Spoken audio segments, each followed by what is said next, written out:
কে হৃদয় দিয়ে গ্রহণ করুন। স্ত্রী তার বাবা মা এবং ভাই বোনদের ছেড়ে চলে যাওয়ার পরে একটি অদ্ভুত বাড়িতে আসে।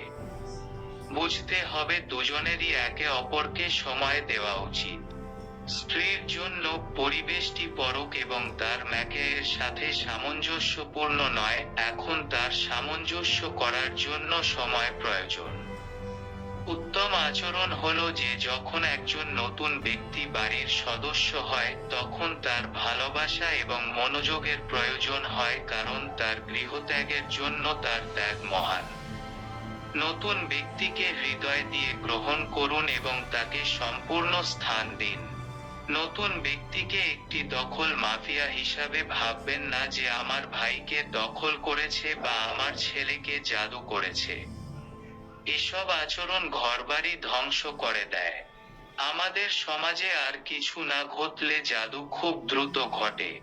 সবাই তাদের ভুল স্বীকার করতে রাজি নয়।